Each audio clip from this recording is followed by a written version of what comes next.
Hi everybody, welcome back to another episode of Thriving with Rachael and Dr. Lou.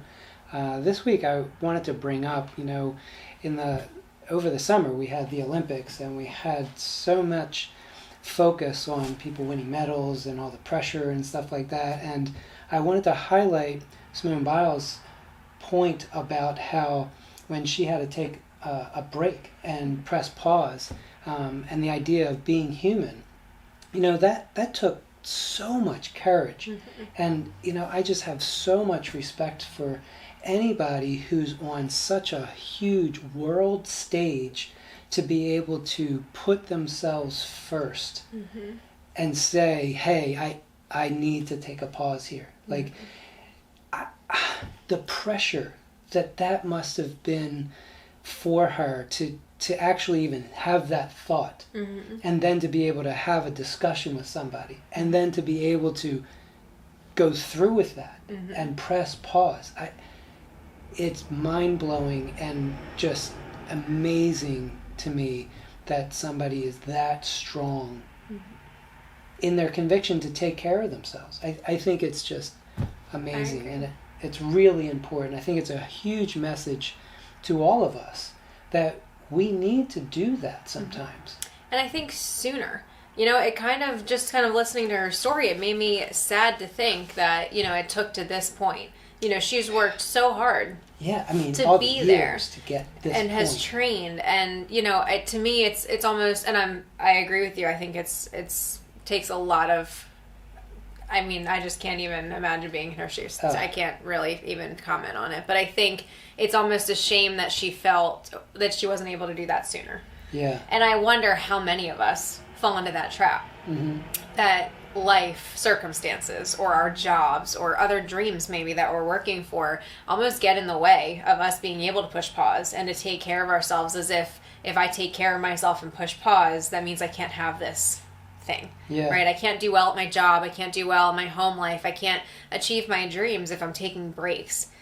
And I wonder how many people think that. Mm-hmm. And how many of us get to a place of burnout, to a place where we have to step away and can't pursue that for a period of time because we never gave ourselves that break.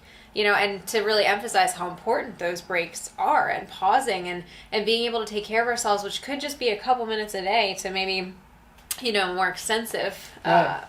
Taking care of ourselves. So I just think it's an important note, I think. I also want to highlight the idea that pressing pause doesn't mean putting away your dreams and Right. not pursuing whatever it is you were doing.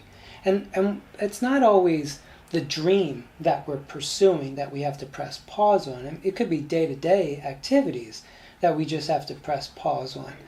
I think the point is, once you press pause, you do something with that.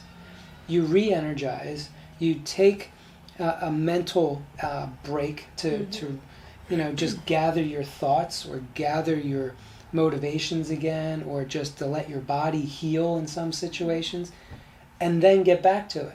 Right? Stronger. And be stronger for it.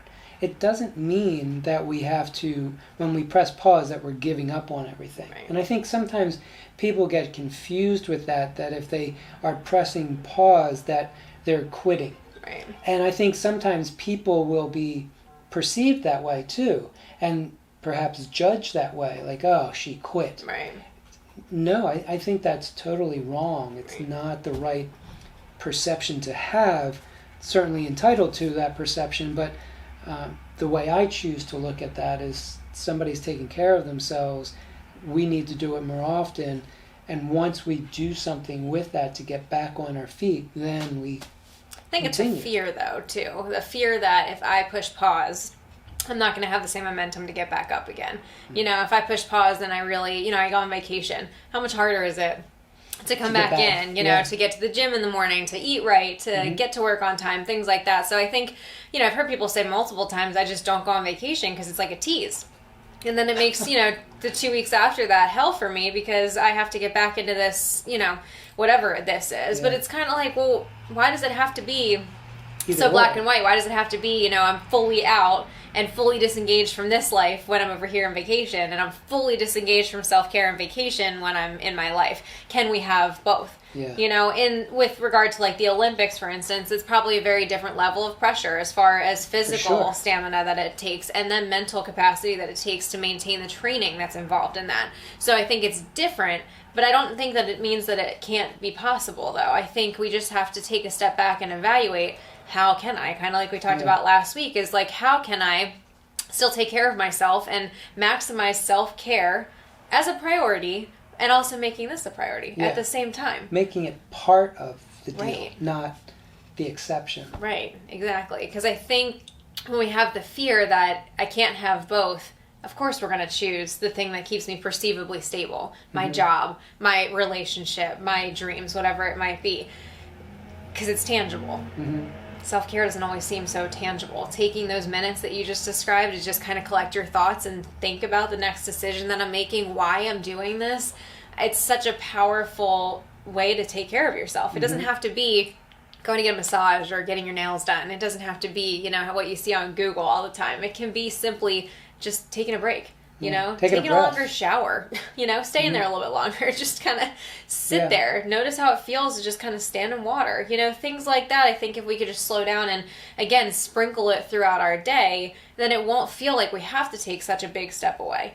And I hope that that's a message to everybody, because I think it's a misperception that it has to be either or. Yeah.